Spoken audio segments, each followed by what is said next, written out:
നമസ്കാരം. മൂവാറ്റുപുഴയിലെ വാർത്തകളും വിശദാംശങ്ങളുമായി ന്യൂസ് അറ്റ് 8 ആരംഭിക്കുന്നു. നോക്കാം ഇന്നത്തെ പ്രധാന തലക്കെട്ടുകൾ.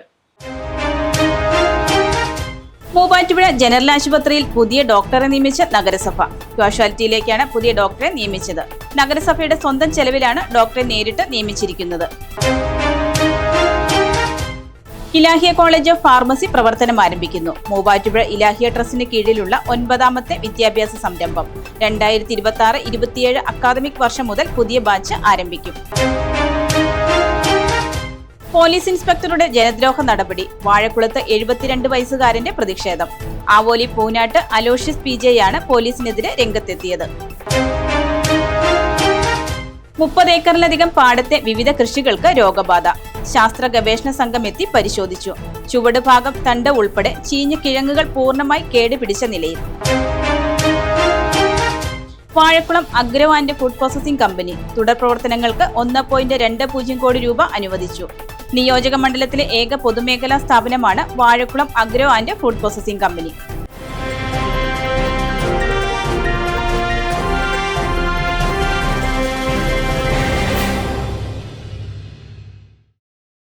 വാർത്തകൾ വിശദമായി. മൂവാറ്റുപുഴ ജനറൽ ആശുപത്രി കാഷ്വാലിറ്റിയിലേക്ക് പുതിയ ഡോക്ടറെ നേരിട്ട് നിയമിച്ച നഗരസഭ. സർക്കാർ തലത്തിൽ തീരുമാനം വൈകുന്നതിനാൽ നഗരസഭയുടെ സ്വന്തം ചെലവിലാണ് ഡോക്ടറെ നേരിട്ട് നിയമിച്ചത്. മൂവാറ്റുപുഴ ജനറൽ ആശുപത്രിയിലെ കാഷ്വാലിറ്റിയിൽ കൂടുതൽ ഡോക്ടർമാരുടെ സേവനം അനിവാര്യമാണെന്ന ആവശ്യം ഉയർന്നതിനെ തുടർന്ന് പുതിയ ഡോക്ടറെ നേരിട്ട് നിയമിച്ച് നഗരസഭ. രോഗികൾക്ക് അടിയന്തര ചികിത്സ കൂടുതൽ വേഗത്തിലും കാര്യക്ഷമമായും ലഭ്യമാക്കുക എന്ന ലക്ഷ്യത്തോടെയാണ് നഗരസഭയുടെ ഇടപെടൽ. സർക്കാർ തലത്തിൽ തീരുമാനം വൈകുന്നതിനാൽ നഗരസഭയുടെ സ്വന്തം ചെലവിൽ ഡോക്ടറെ നേരിട്ട് നിയമിക്കുമെന്ന് നഗരസഭാ ചെയർപേഴ്സൺ ജോയ്സ് മേരി ആന്റണി പ്രഖ്യാപിച്ചിരുന്നു. നഗരസഭ നിയമന നടപടികൾ പൂർത്തിയാക്കി ഡോക്ടർ ക്രിസ്റ്റി എൻ വർഗീസിനെ കാഷ്വാലിറ്റി മെഡിക്കൽ ഓഫീസറായി നിയമിക്കുകയായിരുന്നു. കാഷ്വാലിറ്റിയിലെ ഡോക്ടർമാരുടെ കുറവ് പരിഹരിക്കുന്നതിലൂടെ ചികിത്സയ്ക്കായി എത്തുന്ന പൊതുജനങ്ങൾക്ക് മികച്ച സേവനം ഉറപ്പാക്കാൻ കഴിയുമെന്ന് ചെയർപേഴ്സൺ ജോയ്സ് മേരി ആന്റണി പറഞ്ഞു. ഡോക്ടർ ഇന്ന് ചുമതല ഏറ്റെടുത്തു. ഡോക്ടർ ക്രിസ്റ്റി എൻ വർഗീസ് എന്ന് പറയുന്ന ഡോക്ടറാണ് കാഷ്വാലിറ്റി മെഡിക്കൽ ഓഫീസറായിട്ട് ഇന്നു മുതൽ ചുമതല ഏറ്റിരിക്കുന്നത്. ഇദ്ദേഹത്തിന്റെ സാലറി മുനിസിപ്പാലിറ്റിയുടെ ഫണ്ടിൽ നിന്നും നേരിട്ട് കൊടുക്കുന്നതാണ്. അപ്പൊ ഇത് പ്രഖ്യാപിച്ച സമയത്ത് ഇത് എങ്ങനെ ചെയ്യും, എങ്ങനെ മുമ്പോട്ട് കൊണ്ടുപോകും എന്നുള്ള വലിയൊരു ആശങ്കയുണ്ടായിരുന്നു. കാരണം ഫണ്ടിന്റെ അപര്യാപ്തതയും മറ്റു പല ഘടകങ്ങളും ഇതിനൊരു പ്രതിസന്ധിയായിട്ട് മുൻപിലുണ്ടായിരുന്നു. പക്ഷെ എന്നിരുന്നാൽ കൂടിയും ജനങ്ങളെ സംബന്ധിച്ചിടത്തോളം, സാധാരണക്കാരെ സംബന്ധിച്ചിടത്തോളം ഏറ്റവും കൂടുതൽ ആശ്രയിക്കുന്ന ഒന്നാണ് ജനറൽ ഹോസ്പിറ്റൽ. അവിടെ ഡോക്ടറുടെ സാന്നിധ്യം സേവനം നമുക്ക് ഉറപ്പുവരുത്താൻ പറ്റിയില്ലെങ്കിൽ അത് വലിയൊരു പരാജയമാണെന്നുള്ളൊരു തിരിച്ചറിവ് ആണ് ഇത്തരത്തിലൊരു തീരുമാനം എടുക്കാനായിട്ടും അതിനെ തുടർന്ന് അതിന്റെ ബാക്കിയുള്ള ഫോളോ അപ്സ് ചെയ്യാനായിട്ടും നമ്മളെ പ്രേരിപ്പിച്ചത്. എന്തായാലും ഇപ്പോൾ ഒത്തിരി സന്തോഷമുണ്ട് നമുക്ക് നിയമിക്കാൻ സാധിച്ചു എന്നുള്ളതിൽ. ബാക്കിയുള്ള നിയമനങ്ങളിലും കൃത്യമായ ഇടപെടലുകൾ നടത്തുന്നുണ്ട്. ആരോഗ്യമന്ത്രി, ബഹുമാനപ്പെട്ട MLA ഉൾപ്പെടെയുള്ളവർ കാണുകയും അദ്ദേഹത്തിന് കത്ത് നൽകുകയും ചെയ്തിട്ടുണ്ട്. ബാക്കിയുള്ള നിയമനങ്ങളും അധികം വൈകാതെ കൊണ്ട് തന്നെ പൂർത്തീകരിക്കും എന്നുള്ള വിശ്വാസത്തിലാണ് നഗരസഭ. ജനറൽ ആശുപത്രിയിൽ ഇനി 12 ജോലി ഒഴിവുകളാണ് ഉള്ളതെന്നും വൈകാതെ നിയമനം നടത്തുമെന്നും ചെയർപേഴ്സൺ പറഞ്ഞു. നമുക്ക് നിലവിൽ 12ഓളം വേക്കൻസീസ് ഇപ്പോഴും ഫിൽ ചെയ്യാണ്ട് കിടക്കുന്നുണ്ട്. അപ്പോൾ ഇതിന്റെ ഒരു ഫോളോ അപ്പ് കൃത്യമായിട്ട് മിനിസ്റ്റർ ലെവലിൽ നമ്മൾ ചെയ്യുന്നുണ്ട്. പക്ഷെ അതോടൊപ്പം തന്നെ ഈ 12 വേക്കൻസീസിൽ തന്നെ ഡയാലിസിസ് ടെക്നീഷ്യനെയും ലാബ് ടെക്നീഷ്യനെയും ഒരു സെക്യൂരിറ്റി അഡീഷണൽ ഗാർഡിനെയും കൂടെ കഴിഞ്ഞ ദിവസത്തെ ഇന്റർവ്യൂവിലൂടെ നിയമിച്ചിട്ടുണ്ട്. അത് നഗരസഭയുടെ ഇനിഷ്യേറ്റീവിൽ തന്നെയാണ് അതും ചെയ്തിട്ടുള്ളത്. ഇനി നമുക്ക് പ്രധാനമായിട്ടും വേക്കൻസീസ് ഉള്ളത് ഓർത്തോ, PMR, അതുപോലെ RMO, അനസ്തേഷ്യസ്റ്റ് തുടങ്ങിയ വേക്കൻസികളുണ്ട്. അത് അധികം താമസിയാതെ കൊണ്ട് തന്നെ ഫില്ല് ചെയ്യാൻ പറ്റും എന്നുള്ള വിശ്വാസത്തിൽ തന്നെയാണ് മുമ്പോട്ട് പോകുന്നത്. ആരോഗ്യ മേഖലയിലെ അടിസ്ഥാന സൗകര്യങ്ങളും സേവന നിലവാരവും കൂടുതൽ മെച്ചപ്പെടുത്തുന്നതിനുള്ള നടപടികൾ നഗരസഭ തുടർന്നും സ്വീകരിക്കുമെന്നും നഗരസഭാ ചെയർപേഴ്സൺ അറിയിച്ചു. ഇലാഹിയ ട്രസ്റ്റിന് കീഴിൽ ഇലാഹിയ കോളേജ് ഓഫ് ഫാർമസി പ്രവർത്തനം ആരംഭിക്കുന്നു. 2026-27 അക്കാദമിക് വർഷം മുതൽ 4 വർഷത്തെ ബിഫാം കോഴ്സിലേക്കുള്ള പ്രവേശന നടപടികൾ ആരംഭിച്ചതായി ട്രസ്റ്റ് ഭാരവാഹികൾ. മൂവാറ്റുപുഴ ഇലാഹിയ ട്രസ്റ്റിന് കീഴിലുള്ള 9ാമത്തെ വിദ്യാഭ്യാസ സംരംഭമായ ഇലാഹിയ കോളേജ് ഓഫ് ഫാർമസി പേഴക്കാപ്പിള്ളിയിൽ പ്രവർത്തനം ആരംഭിക്കുന്നു. 2026-27 അക്കാദമിക് വർഷം മുതൽ 4 വർഷത്തെ ബിഫാം കോഴ്സിലേക്കുള്ള പ്രവേശന നടപടികൾ ആരംഭിച്ചതായി principal doctor Harish Babu E, trustee KY Sadiq Muhammad, executive trustee PH Munir എന്നിവർ വാർത്താസമ്മേളനത്തിൽ അറിയിച്ചു. ഇലാഹിയ കോളേജ് ഓഫ് ഫാർമസി കഴിഞ്ഞ ദിവസം എല്ലാ അംഗീകാരവും കിട്ടിയിരിക്കുകയാണ്. എല്ലാ അംഗീകാരം എന്ന് പറഞ്ഞാൽ നമുക്ക് ആദ്യം ഗവൺമെൻറ്റിൻ്റെ ഒരു NOC, അതിനുശേഷം കുഹാസിൻ്റെ അപ്രൂവല്, പിന്നീട് ഫാർമസി കൗൺസിലിൻ്റെ അംഗീകാരം. അതിനുശേഷം വീണ്ടും ഗവൺമെൻറ്റിൽ പോയാൽ ഗവൺമെൻറ്റിൽ നിന്ന് നമുക്ക് ലെറ്റർ ഓഫ് പെർമിഷൻ എന്നും പറഞ്ഞൊരു ഗവൺമെൻറ് ഓർഡർ ഉണ്ട്. അതും കൂടാതെ ഫൈനലായിട്ട് കുഹാസിൻ്റെ കേരള ഹെൽത്ത് യൂണിവേഴ്സിറ്റി അതിൻ്റെ അഫിലിയേഷൻ ഓർഡർ ഇതെല്ലാം നമുക്ക് ലഭിച്ചു. കൂടാതെ 2026-27 അഡ്മിഷൻ്റെ ഞങ്ങളുടെ 60 സീറ്റുള്ള ഞങ്ങളുടെ കോളേജിൻ്റെ 30 സീറ്റിൻ്റെ അഡ്മിഷൻ നടത്തുന്നത് ഗവൺമെൻറ് എൻട്രൻസ് കമ്മീഷണറാണ്. ആ എൻട്രൻസ് കമ്മീഷണറുടെ വെബ്സൈറ്റിൽ ഞങ്ങളുടെ പേര് വന്നു. അഡ്മിഷൻ എടുക്കാനുള്ള പെർമിഷൻ തന്നു. ഞങ്ങൾ അഡ്മിഷൻ എടുത്തുകൊണ്ടിരിക്കുക. 2 ദിവസം കൊണ്ട് ഞങ്ങളുടെ അഡ്മിഷൻ 32 സീറ്റായി. ഞങ്ങൾ കഴിഞ്ഞ 2025-26 ഇതിൻ്റെ തുടക്കം. 2025-26 തുടക്കം എന്ന് പറയുമ്പോൾ അപേക്ഷ കൊടുത്തു. ഈ ഗവൺമെൻറ്റിൽ അപേക്ഷ കൊടുത്ത അതേ സമയത്ത് തന്നെ നമ്മൾ PCIയിലും അപേക്ഷ കൊടുത്തിരുന്നു. പക്ഷേ ഗവൺമെൻറ്റിൻ്റെ ഈ NOC ലഭിക്കുന്നത് നമുക്ക് 2026-27 കാലഘട്ടം ആയപ്പോഴാണ് നമുക്കതിൻ്റെ ഏപ്രിലോടുകൂടിയാണ് നമുക്കതിൻ്റെ NOC ലഭിക്കുന്നത്. അപ്പോൾ നമുക്ക് ഓട്ടോമാറ്റിക്കായിട്ട് നമുക്ക് ആ വർഷത്തെ, അതായത് ആ അക്കാഡമിക് ഇയറിൽ നമുക്ക് തുടങ്ങാൻ പറ്റിയില്ല 2025-26. അതിനുശേഷമാണ് ഇപ്പോൾ 2026-27 അഡ്മിഷൻ നമ്മൾ സാങ്ഷൻ കിട്ടുന്നതും അഡ്മിഷൻ ആരംഭിക്കുന്നതും. ആധുനിക സാങ്കേതികവിദ്യ അധിഷ്ഠിതമായ ലാബുകൾ, ഡ്രഗ് ഡിസൈൻ സംവിധാനങ്ങൾ, മുൻനിര ഫാർമസ്യൂട്ടിക്കൽ കമ്പനികളുമായും മൾട്ടി സ്പെഷ്യാലിറ്റി ആശുപത്രികളുമായുള്ള സഹകരണത്തോടെയുള്ള internship, career guidance and placement cell എന്നിവ കോളേജിന്റെ പ്രധാന സവിശേഷതകളാണ്. കേരള സർക്കാരിന്റെ അനുമതിയോടെയും ഫാർമസി കൗൺസിൽ ഓഫ് ഇന്ത്യയുടെ അംഗീകാരത്തോടെയുമാണ് കോളേജ് പ്രവർത്തിക്കുന്നത്. College Kerala university of health സയൻസുമായി അഫിലിയേറ്റ് ചെയ്തിട്ടുണ്ട്. പ്രവേശനത്തിനായി സർക്കാരിന്റെ എൻട്രൻസ് കമ്മീഷണറുടെ വെബ്സൈറ്റ് വഴി രജിസ്റ്റർ ചെയ്യാവുന്നതാണ്. കുറഞ്ഞ ചെലവിൽ അത്യാധുനിക ആരോഗ്യ പരിരക്ഷ. MCS hospital. We take care of your health. Police ഇൻസ്പെക്ടറുടെ ജനദ്രോഹ നടപടികളിലും മോശം പെരുമാറ്റത്തിലും വാഴക്കുളത്തെ 72 വയസ്സുകാരന്റെ പ്രതിഷേധം. അവോലി പൂനാട്ട് അലോഷ്യസ് PJ യാണ് പോലീസിനെതിരെ രംഗത്തെത്തിയത്. വാഴക്കുളത്ത് പോലീസ് ഇൻസ്പെക്ടറുടെ ജനദ്രോഹ നടപടികളിലും മോശം പെരുമാറ്റത്തിലും പ്രതിഷേധിച്ച് 72-കാരനായ വയോധികൻ വാഴക്കുളത്ത് പ്രതിഷേധ ധർണ നടത്തി. ആവോലി പൂനാട്ട് അലോഷ്യസ് PJ എന്ന കോൺട്രാക്ടറാണ് പോലീസിനെതിരെ ചൊവ്വാഴ്ച രാവിലെ മുതൽ പരസ്യ പ്രതിഷേധവുമായി രംഗത്തെത്തിയത്. തൊഴിൽ സംബന്ധമായ ചില ആവശ്യങ്ങൾക്ക് പരിഹാരം തേടിയാണ് അലോഷ്യസ് വാഴക്കുളം SHOയെ സമീപിക്കുന്നത്. എന്നാൽ പ്രായമായ വ്യക്തിയാണെന്ന പരിഗണന പോലും നൽകാതെ ഉദ്യോഗസ്ഥൻ തന്നോട് അപമര്യാദയായി പെരുമാറിയെന്നും പരാതികളിൽ ഒരു നടപടിയും സ്വീകരിച്ചില്ലെന്നും അലോഷ്യസ് ആരോപിച്ചു. ഇന്നിവിടെ വാഴക്കുളം പോലീസ് സ്റ്റേഷന് മുമ്പിൽ ഒരു പ്രതിഷേധ യോഗം നടത്തുന്നതിന് കാരണം ഈ വാഴക്കുളം പോലീസ് സ്റ്റേഷനിലെ SHOയാണ്. അദ്ദേഹം ഞാൻ കോൺട്രാക്ട് കൊടുക്കുന്നുള്ള നിലയിൽ എൻ്റെ വാഹനം പണിയുന്നതിന് വേണ്ടി നിയമവിരുദ്ധമാണോ അനുകൂലമാണോ എന്നറിയാൻ അദ്ദേഹത്തിനടുത്ത് കാര്യങ്ങൾ ചോദിച്ചു നിന്നപ്പോൾ ഇയാൾ എന്നോട് പുറത്തേക്ക് ഇറങ്ങാനാണ് പറഞ്ഞത്. ഇയാൾ പുറത്തേക്ക് എങ്ങനെ പറഞ്ഞു കഴിഞ്ഞപ്പോൾ അത് ഒന്നല്ല, പല പ്രാവശ്യം ഇരിക്കാൻ വരെ സമ്മതിച്ചില്ല. എനിക്ക് 73 വയസ്സ് പ്രായമില്ല. അതുപോലെ തന്നെ ഈ 70, 50, 60, 70 വയസ്സൊക്കെയുള്ള ആൾക്കാരോട് ഇവരെ അപമര്യാദയായി പെരുമാറുന്നു. ഒരു നന്മയില്ലാത്തൊരു പ്രവർത്തനം അദ്ദേഹം നടത്തുന്നു. അപ്പോൾ പോലീസ് ഡിപ്പാർട്ട്മെൻറ്റ് മുഴുവൻ നല്ല ഡിപ്പാർട്ട്മെൻറ്റാണ്, അഴിമതിയില്ലാത്ത ഡിപ്പാർട്ട്മെൻറ്റാണ്. ഈ സമരം ചെയ്യാൻ ഇടയായത് ഇദ്ദേഹം ഒരാൾ മാത്രമാണ്. തന്റെ പരാതികളിൽ അടിയന്തര നടപടി ആവശ്യപ്പെട്ടും പോലീസിന്റെ ഭാഗത്തു നിന്നുണ്ടായ അനാദരവിനെതിരെയുമാണ് വാഴക്കുളത്ത് അലോഷ്യസ് പ്രതിഷേധ ധർണ നടത്തിയത്. Vazhakulam agro and food processing കമ്പനിയുടെ തുടർ പ്രവർത്തനങ്ങൾക്ക് 1.20 കോടി രൂപ കൂടി അനുവദിച്ചു. മൂവാറ്റുപുഴ നിയോജക മണ്ഡലത്തിലെ ഏക പൊതുമേഖലാ സ്ഥാപനമാണ് Vazhakulam agro and food processing company.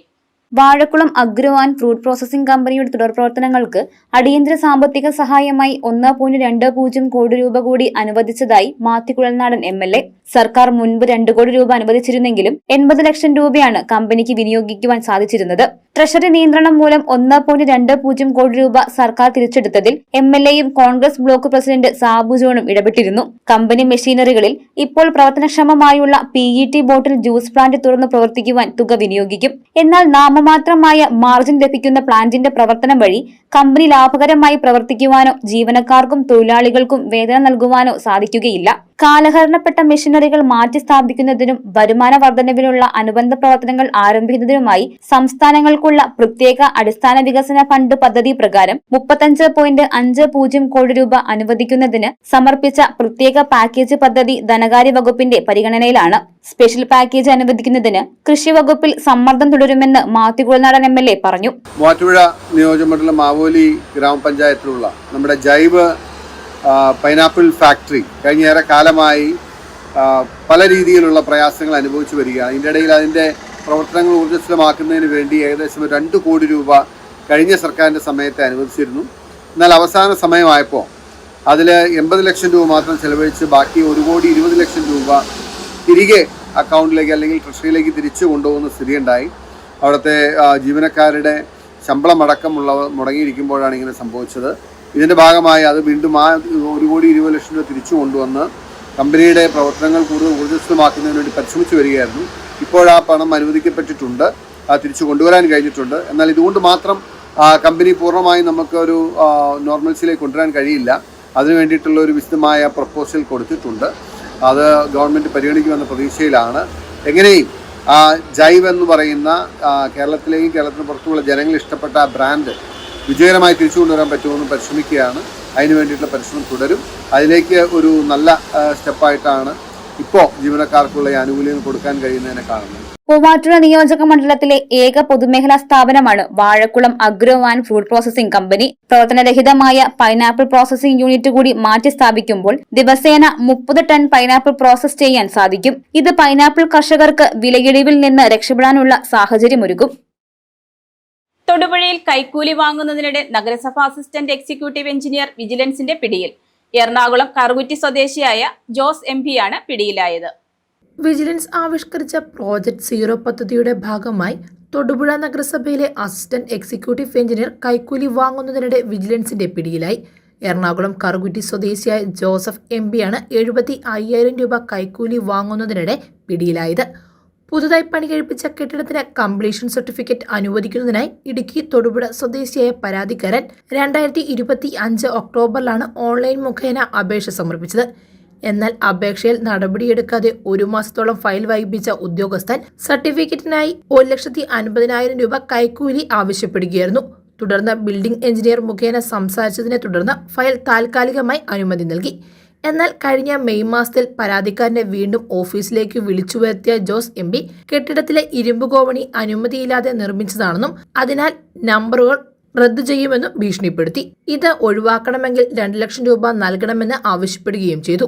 തുക കുറയ്ക്കുന്നതിനായി പരാതിക്കാരൻ പലതവണ സമീപിച്ചെങ്കിലും 2 ലക്ഷം രൂപയിൽ കുറഞ്ഞൊരു ഒത്തുതീർപ്പിന് ഉദ്യോഗസ്ഥൻ തയ്യാറായില്ല. ഇതിൽ ആദ്യ ഗഡുവായി 75,000 രൂപ ഉടൻ നൽകണമെന്നും ഭീഷണിപ്പെടുത്തുകയായിരുന്നു. തുക നൽകാൻ താല്പര്യമില്ലാതിരുന്ന പരാതിക്കാരൻ വിവരം ഇടുക്കി വിജിലൻസ് ഡെപ്യൂട്ടി പോലീസ് സൂപ്രണ്ടിനെ അറിയിക്കുകയായിരുന്നു. തുടർന്ന് വിജിലൻസ് സംഘം ഒരുക്കിയ കെണിയിൽ ഉദ്യോഗസ്ഥൻ വീഴുകയായിരുന്നു. തിങ്കളാഴ്ച വൈകിട്ട് 5:50 തൊടുപുഴയിലെ ബാറിന് സമീപത്ത് നിന്ന് പരാതിക്കാരിൽ നിന്ന് 75,000 രൂപ വാങ്ങുന്നതിന് ഇടയിലാണ് വിജിലൻസ് സംഘം പ്രതിയെ കസ്റ്റഡിയിലെടുത്തത്. പിടികൂടിയ പ്രതിയെ കോടതിയിൽ ഹാജരാക്കും. നേത്ര സംരക്ഷണത്തിന് നമ്മുടെ അഹല്യ.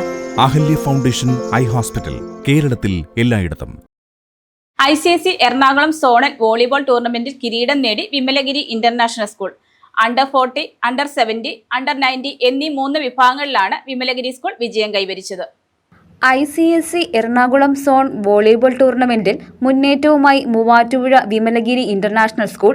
കോതമംഗലം MA ഇന്റർനാഷണൽ സ്കൂളിൽ നടന്ന മത്സരത്തിൽ Under 14, Under 17, Under 19 എന്നീ 3 വിഭാഗങ്ങളിലുമാണ് വിമലഗിരി സ്കൂൾ കിരീടം കൈവരിച്ചത്.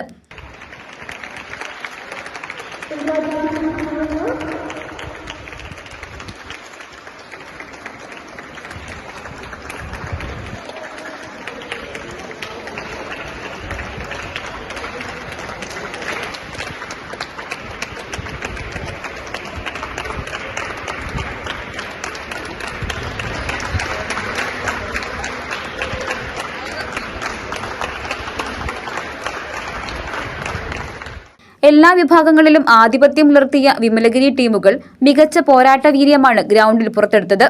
ചാമ്പ്യന്മാരായ ടീമുകളെയും പരിശീലകരെയും സ്കൂൾ മാനേജ്മെന്റും അധ്യാപകരും അഭിനന്ദിച്ചു. വഴിയിൽ കിടന്നു കിട്ടിയ 2 ലക്ഷം രൂപ പോലീസിലേൽപ്പിച്ച് ആനിക്കാട് സ്വദേശിയായ ഓട്ടോ ഡ്രൈവർ ബിജു സമൂഹത്തിന് മാതൃകയായി. തിങ്കളാഴ്ച രാത്രി ആനിക്കാട് വള്ളിക്കട റോഡിൽ സവാരി നടത്തി തിരികെ വരുന്നതിനിടെയാണ് റോഡിൽ കിടന്ന നിലയിൽ പണക്കെട്ടുകൾ ബിജുവിന്റെ ശ്രദ്ധയിൽപ്പെട്ടത്. 500 രൂപയുടെ 4 കെട്ടുകളിലായി 2 ലക്ഷം രൂപയാണ് റോഡിൽ നിന്നും ലഭിച്ചത്. തുടർന്ന് ബിജു പ്രദേശവാസികളെ വിവരമറിയിച്ച് പണം പോലീസ് സ്റ്റേഷനിൽ ഏൽപ്പിക്കുകയായിരുന്നു. ഒരാഴ്ച നീളുന്ന Kothamangalam monsoon festival monsoon magic August 1 ആരംഭിക്കും. മൺസൂൺ ഫെസ്റ്റിവലിന്റെ സുഗമമായ നടത്തിപ്പിനായി കുട്ടമ്പുഴ പഞ്ചായത്ത് പ്രസിഡന്റ് മേരി കുര്യാക്കോസിന്റെ നേതൃത്വത്തിൽ സംഘാടക സമിതി രൂപീകരിച്ചു. തട്ടേക്കാട് മിനി സ്വിറ്റ്സർലൻഡ് പ്രധാന വേദിയാകുന്ന Kothamangalam monsoon festival monsoon magic August 1 ആരംഭിക്കും. മഴ അനുഭവത്തിനായി കോതമംഗലത്തേക്ക് വരൂ എന്ന പ്രമേയത്തിലാണ് മൺസൂൺ ഫെസ്റ്റ് ഒരുക്കുന്നത്. ഓഗസ്റ്റ് 1 ശനിയാഴ്ച വൈകിട്ട് 4 ജലവിഭവ വകുപ്പ് മന്ത്രി മോൻസ് ജോസഫ് ഫെസ്റ്റ് ഉദ്ഘാടനം ചെയ്യും. ബന്ധപ്പെട്ട വിവിധ സർക്കാർ വകുപ്പുകളും തദ്ദേശ സ്വയംഭരണ സ്ഥാപനങ്ങളും ടൂറിസം സംരംഭകരും ടൂറിസം രംഗത്ത് പ്രവർത്തിക്കുന്ന വിവിധ ഏജൻസികളും സഹകരിച്ചാണ് പരിപാടി സംഘടിപ്പിക്കുന്നത്. MLAയുടെ 100 ദിന കർമ്മ പരിപാടിയിൽ ഉൾക്കൊള്ളിച്ചാണ് മൺസൂൺ ഫെസ്റ്റ് ആസൂത്രണം ചെയ്തിരിക്കുന്നത്. ഓഗസ്റ്റ് 1 മുതൽ 9 വരെ സംഘടിപ്പിക്കുന്ന ഫെസ്റ്റിവലിന്റെ ലക്ഷ്യങ്ങളും പരിപാടികളുടെ രൂപരേഖയും ഷിബു തെക്കുംപുറം MLA വിശദീകരിച്ചു. ഈ 100 ദിന കർമ്മ പരിപാടി ആരംഭിക്കുന്നത് ഓഗസ്റ്റ് 1 തീയതി. ആ ഓഗസ്റ്റ് 1 തീയതി തന്നെയാണ് ഈ മൺസൂൺ ഫെസ്റ്റിവലിന് നമ്മൾ തുടക്കം കുറിക്കുകയും ചെയ്തു. നിരവധി കാര്യങ്ങൾ ഇതുമായി ബന്ധപ്പെട്ടുകൊണ്ട് ഉൾക്കൊള്ളിച്ചിട്ടുണ്ട്.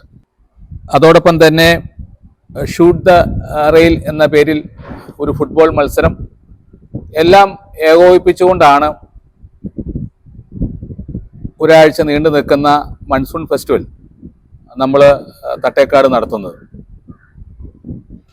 ഇതിൻ്റെ ഉദ്ഘാടനം 1 തീയതി വൈകിട്ട് 4 മണിക്ക് കേരളത്തിൻ്റെ ജലവകുപ്പ് മന്ത്രി ശ്രീ മോൻസ് ജോസഫ് നിർവഹിക്കും.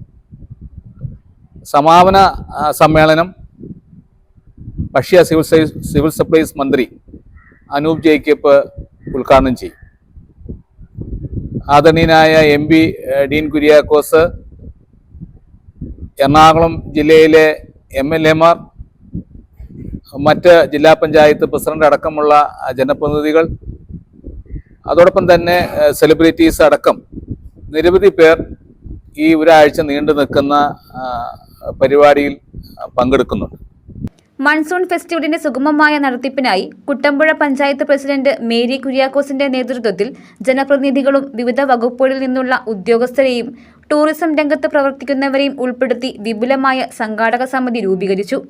മഴപ്പാട്ട്, bike ride, cyclothon, jeep ride, shoot the rain, trekking trail, മഴനൃത്ത മത്സരം തുടങ്ങി മഴയും പ്രകൃതിയും പ്രമേയമാക്കിയ വൈവിധ്യമാർന്ന പരിപാടികളാണ് ഫെസ്റ്റിവലിന്റെ ഭാഗമായി ഒരുക്കിയിരിക്കുന്നത്. ഫെസ്റ്റിവലിനോടനുബന്ധിച്ച് നാട്ടുരുചികളുടെ മേളയും ഒരുക്കും. കോതമംഗലത്തെ വിവിധ ഡെസ്റ്റിനേഷനുകളിൽ നിന്നുള്ള മഴ ദൃശ്യങ്ങൾ റീൽസാക്കി സമ്മാനം നേടാനുള്ള അവസരവുമുണ്ട്. പാലക്കുഴ പഞ്ചായത്തിലെ 30 ഏക്കറിലധികം പാടത്തെ കപ്പയുൾപ്പെടെയുള്ള വിവിധ കൃഷികൾക്ക് രോഗബാധ. ചുവടുഭാഗത്തെ കിഴങ്ങുകൾ പൂർണ്ണമായും നശിച്ച് തണ്ടും ഇലയും ഉൾപ്പെടെയുള്ള മുകൾ ഭാഗം മറിഞ്ഞു വീഴുന്നതായും കർഷകർ പറഞ്ഞു. കൂത്താട്ടുകുളം പാലക്കുഴ പഞ്ചായത്തിലെ 30 ഏക്കറിലധികം പാടത്തെ കപ്പയുൾപ്പെടെയുള്ള വിവിധ കൃഷികൾക്ക് രോഗബാധ. 6 മാസം പ്രായമായ കപ്പയുടെ ചുവടുഭാഗം തണ്ടുൾപ്പെടെ ചീഞ്ഞ് കിഴങ്ങുകൾ പൂർണ്ണമായി കേടുപിടിച്ച നിലയിലാണ്. ചുവടുഭാഗത്തെ കിഴങ്ങുകൾ പൂർണ്ണമായും നശിച്ച് തണ്ടും ഇലയും ഉൾപ്പെടെയുള്ള മുകൾ ഭാഗം മറിഞ്ഞു വീഴുന്നതായി കർഷകർ പറഞ്ഞു. തുടർച്ചയായി 6 വർഷമാണ് ഇത്തരം രോഗബാധ പാടത്ത് കാണുന്നത്. ചേനയുടെ ചുവടുഭാഗത്തെ തണ്ട് കറുത്ത നിലയിലായ ശേഷം ചീയൽബാധ ചുവട്ടിലേക്ക് കൂടി ബാധിച്ച് നാശം സംഭവിക്കുന്നു. വാഴയുടെ അടിഭാഗത്ത് ചീയലുണ്ടായി വാഴ പിടർന്നു വീഴുന്നതാണ് രോഗലക്ഷണം. കുലയ്ക്കാറായ വാഴകളുടെ ഇലകൾ കരിഞ്ഞ നിലയിലാകുന്നു. പാലക്കുഴ മനക്കപ്പാടത്ത് 2020 മുതൽ രോഗബാധ തുടങ്ങിയതാണ്. കാരമല, കോഴിപ്പിള്ളി, കാവുംഭാഗം എന്നീ പാടശേഖരങ്ങളിലും രോഗബാധയുണ്ട്. എല്ലാ വർഷവും കൃഷിവകുപ്പിൽ നിന്നുള്ള സംഘമെത്തി പരിശോധന നടത്തുന്നുണ്ടെങ്കിലും രോഗബാധയ്ക്ക് ശമനമില്ല. കപ്പ കൃഷി മാറ്റിയാണ് വാഴ, ചേന എന്നീ കൃഷികൾ ആരംഭിച്ചത്. പുതിയ ഇനം വാഴവിത്തുകളാണ് ഓരോ വർഷവും കൃഷി ചെയ്യുന്നത്. കാർഷിക വിദഗ്ധരുടെ നിർദ്ദേശമനുസരിച്ച് പുതിയ കപ്പത്തണ്ടുകൾ കൃഷി ചെയ്തെങ്കിലും അവയ്ക്കും രോഗം പിടിപെട്ടു. പലതരത്തിലുള്ള കൃഷികൾ മാറി മാറി ചെയ്തിട്ടും രോഗം മാറാത്തതിനാൽ കഴിഞ്ഞ 2 വർഷമായി കൃഷി ചെയ്യാതെ തരിശിട്ട ഭൂമിയുമുണ്ട്. ഓരോ വർഷവും വലിയൊരു തുക നഷ്ടമാകുന്നുണ്ടെന്ന് കർഷകർ പറഞ്ഞു. 20 തുടങ്ങിയതാ, അത് 2 കൊല്ലം അങ്ങനെ നട്ടു നോക്കി. അത് കഴിഞ്ഞ് പിന്നെ കേടായി കണ്ടു കഴിഞ്ഞപ്പോൾ വാഴ നട്ടു കഴിഞ്ഞ് 2 കൊല്ലം വാഴ നട്ടു ഇതിൽ. അത് കഴിഞ്ഞ് പിന്നെ കപ്പ ഇട്ട്, കഴിഞ്ഞ കൊല്ലം കപ്പ ഇട്ടപ്പോൾ വലിയ കുഴപ്പമില്ലായിരുന്നു. ഇപ്പം രണ്ടാമത് ഇട്ട് കഴിഞ്ഞപ്പോഴാണ് പിന്നെയും കേട് തുടങ്ങിയത്. പെട്ടെന്ന് ഒരു പഴുപ്പ് പോലെ കണ്ടു ചെറിയ ഈ. അപ്പം ഞങ്ങളോർക്ക് മൂത്തിട്ട് പഴുത്തായിരിക്കും. ഞാൻ ചോദിച്ചേട്ടാ ചോദിച്ചേട്ടാ ഇത് പറിച്ച് കൊടുക്കാറായോ, ഇത് ഇല പഴുത്തല്ലോ എന്ന് പറഞ്ഞു. അത് കഴിഞ്ഞ് 2 ദിവസം വന്ന് നോക്കി കഴിഞ്ഞപ്പോൾ ഇല അങ്ങ് കരിഞ്ഞിട്ട് തണ്ടോടുകൂടി അങ്ങ് മഞ്ഞു പോകാം. അപ്പം കൃഷിക്കാർ പലതും മാറി ചെയ്തു. അതിൻ്റെ അകത്ത് ഇപ്പം കപ്പയ്ക്കും ചേനയ്ക്കും പുതിയതായിട്ട് ഇവിടെ വളരെ അസുഖം കൂടുതലായിട്ട് കണ്ടിട്ടുണ്ട്. എന്ത് കൃഷി ചെയ്താലും നല്ലൊരു ഉൽപ്പാദനം ലഭിക്കാത്തതായ രീതിയിലാണ് മണ്ണിൻ്റെ അവസ്ഥ. കൃഷിക്കാരുമായി ചർച്ച നടത്താനും രോഗബാധ പരിശോധിക്കാനും ശ്രീകാര്യത്തു നിന്നുള്ള കേന്ദ്ര ട്യൂബർ ക്രോപ്സ് ഗവേഷണ കേന്ദ്രത്തിലെ കാർഷിക ശാസ്ത്ര ഗവേഷണ വിഭാഗത്തിലെ സയന്റിസ്റ്റുകൾ പാലക്കുഴയിലെത്തി. കപ്പ കൃഷിയിലെ അഴുകൽ രോഗബാധ ശാസ്ത്ര ഗവേഷക സംഘമെത്തി പരിശോധിച്ചു. Thiruvananthapuram ICARCT CRI principal scientist doctor ML ജീവ, senior scientist doctor Jeena Mathew എന്നിവരാണ് പരിശോധനയ്ക്ക് എത്തിയത്. പാടശേഖരങ്ങളിൽ സംഘമെത്തി കർഷകരിൽ നിന്ന് വിവരങ്ങൾ ശേഖരിച്ചു.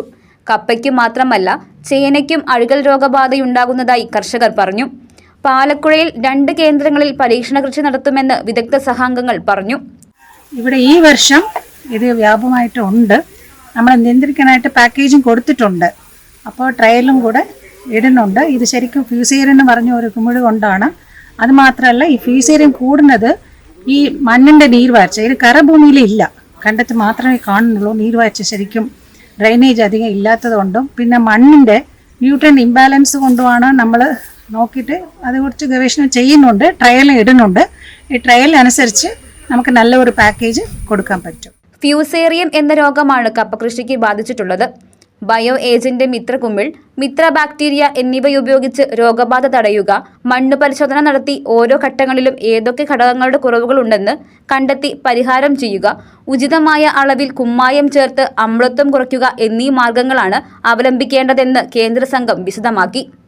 മഞ്ഞള്ളൂർ പഞ്ചായത്തിലെ കൂവേലിപ്പടി പ്രദേശത്ത് ഓടയിലും പരിസര പ്രദേശങ്ങളിൽ നിന്നുമുള്ള മണ്ണ് സമീപത്തെ തണ്ണീർത്തടത്തിൽ തള്ളിയത് നീക്കം ചെയ്യണമെന്ന് DYFI വില്ലേജ് കമ്മിറ്റി ആവശ്യപ്പെട്ടു. കുറ്റക്കാർക്കെതിരെ നിയമ നടപടി എടുക്കണമെന്നാവശ്യപ്പെട്ട് കളക്ടർക്കുൾപ്പെടെ DYFI പരാതി നൽകി.